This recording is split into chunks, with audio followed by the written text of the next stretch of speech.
perdono, pero no olvido.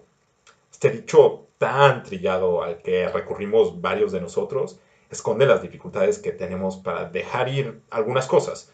A veces siento que le asignamos un valor propio a las memorias de las ofensas que nos han cometido y es curioso ver cómo eso permea en las expresiones políticas que tenemos. Por ejemplo, cuando Andrés Manuel López Obrador propuso hace un par de meses la amnistía a algunos delincuentes, es que es un tema fascinante. La amnistía, el perdón, tiene aplicaciones tan alejadas en áreas como el cambio climático o el impacto del colonialismo sobre los pueblos indígenas que no quise dejar de platicar un poco al respecto. También porque es cierre de precampañas, entonces queda ad hoc. Y sobre todo porque cuando en un inicio surgieron las noticias, la opinión que se formó fue muy visceral, muy de enojo. Y no quiero decir que esté mal, creo que se entiende, se justifica perfectamente, pero me parece que hay algunos asuntos que vale la pena considerar. Yo quiero hablar de tres cosas y creo que esas tres cosas se formulan mejor a través de preguntas. Entonces lo voy a hacer así, a través de preguntas. Primero, ¿qué es en realidad eso de la amnistía? Luego, ¿es este un proceso justo? Y por último, la pregunta fundamental de si debemos o no perdonar a los criminales. Primero, el término amnistía proviene de un vocablo griego que literalmente significa amnesia, es decir, olvido total. Sin embargo, hoy en día la amnistía sí es un mecanismo legal que se utiliza en contextos de conflicto, especialmente cuando se está saliendo de uno de estos.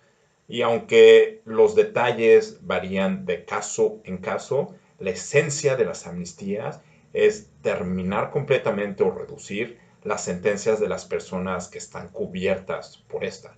También puede ser terminar la persecución igualmente de las personas que están cubiertas por esta. Lo que sí es que los detalles varían poderosamente de caso en caso, porque hay momentos como en México a finales de los 70, en tiempos de la Guerra Sucia. El gobierno promulga una ley de amnistía que aplica a rajatabla, policías, presos políticos y termina con la liberación de estos sin mayor análisis alguno. En comparación, en Sudáfrica, en los 90, también hubo un proceso de amnistía, pero aquí hubo un tribunal que analizó caso por caso y determinó a quién sí y a quién no le aplicaba este beneficio. Entonces, cambia muchísimo. En el contexto actual, con López Obrador y su idea, la verdad es que es un enigma. No tenemos información sobre alcances, detalles de tiempos, mecanismos. Se dio en una de sus giras un discurso en uno de los estados y no ha habido ni de parte de López Obrador ni de alguien de su partido alguna información que nos permita conocer más al respecto. Por eso yo creo que no se puede considerar como una propuesta en forma y por lo tanto también lo que se puede decir de esta es más en general sobre la esencia de las amnistías, que es a lo que va la segunda pregunta. ¿Puede haber algo de justicia en un proceso de amnistía? La interrogante sobre la justicia está sembrada en una discusión más filosófica, más profunda, sobre lo que podemos entender por justicia. Hay varios enfoques, pero lo más conveniente es utilizar un enfoque gradual, es decir, la justicia no es algo absoluto, sino algo que puede venir en diferentes niveles y por lo tanto podemos tener situaciones más o menos justas. Lo que es necesario precisar es que sea cual sea el enfoque que utilicemos, en casos de amnistía siempre va a haber concesiones de parte de la justicia, porque al final va a haber un resultado que está siendo eliminado y que ya había sido predeterminado por una corte o por un sistema legal, pero está siendo eliminado. Y esto a todas luces puede parecer algo injusto, sí, pero hay posiciones como las de Naciones Unidas que establecen que siguiendo ciertos lineamientos se puede llegar a convivir con la justicia a pesar de estar viviendo un proceso de amnistía. Estos lineamientos son interesantes porque además hacen que prevalezca un respeto hacia las víctimas y hacia ciertos valores sociales de relevancia. Son cinco. Uno, Tiene que haber comisiones de la verdad que permitan que se sepa qué fue lo que realmente sucedió. Dos, tiene que haber tribunales que enfrenten y analicen caso a caso a cada uno de los responsables. Tres, tiene que haber una reparación de los daños cometidos. Cuatro, tiene que haber esfuerzos de memorialización para que no olvidemos el pasado. Y cinco, tiene que haber una reforma o una serie de reformas sistémicas que provean garantías de no repetición de los actos cometidos. Bajo esta óptica, si bien siempre hay un sacrificio por parte de la justicia, sí puede haber mecanismos que protejan la mayor parte de ella. Ok, puede ser que se preserve cierto nivel de justicia, pero en todo caso se siguen realizando concesiones. Entonces, ¿por qué? ¿Por qué perdonar a los criminales?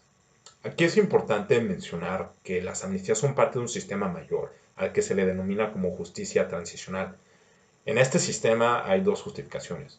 Primero, puede ser que los delitos en el pasado ya no sean considerados delitos en el presente y entonces no sea necesaria su persecución. O segundo, puede ser que sí sigan siendo considerados delitos porque sea la conclusión de que es importante reintegrar a esas personas a la sociedad. En el caso de la justicia transicional, lo que es prioritario es la transición de un régimen a otro. Por ejemplo, puede ser que en México se haya combatido el consumo a la marihuana, pero gracias a una nueva ley, se legaliza. Entonces, todas las personas que en el pasado estuvieron presas por ese delito pueden quedar automáticamente en libertad. Ese sería el ejemplo de la primera justificación. En el caso de la segunda, puede ser que el consumo siga siendo ilegal, pero que sea la conclusión de que se están gastando muchos recursos para perseguir a los consumidores y que son recursos que se necesitan para perseguir otros delitos. Entonces se decida que las personas que están presas por consumir van a ser reintegradas a la sociedad porque es necesario hacer uso de esos recursos para un bien común que sea mayor. En cualquiera de los dos casos hay una transición de regímenes, de un régimen que persigue a un régimen que integra. La respuesta concreta a la pregunta de si debemos considerar perdonar a los criminales es sí. Debemos considerarlo si con ello conseguimos completar la transición de regímenes.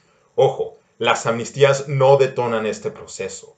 Tiene que haber un consenso entre los grupos de que la transición ya es inminente. En los 90, en Sudáfrica, cuando se inició el proceso de amnistías, ya estaba Nelson Mandela en el poder, ya se había ganado la lucha social para apartarse del régimen del apartheid.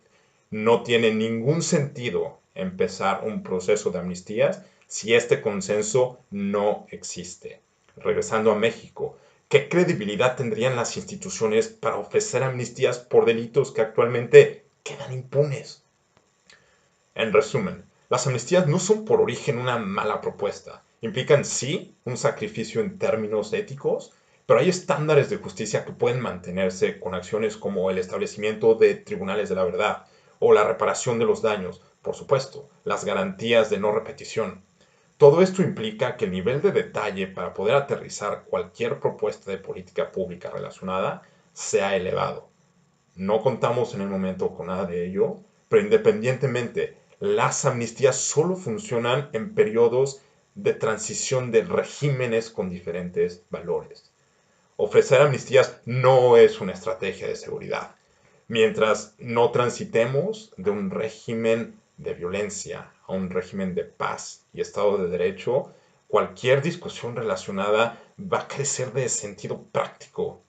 El debate que debemos tener es uno sobre cómo fortalecer nuestras instituciones para garantizar la seguridad de todos los ciudadanos y proveer oportunidades que inhiban el delito. Tal vez estos sean temas menos provocativos, pero yo creo que por ahora ese es el debate que debemos tener.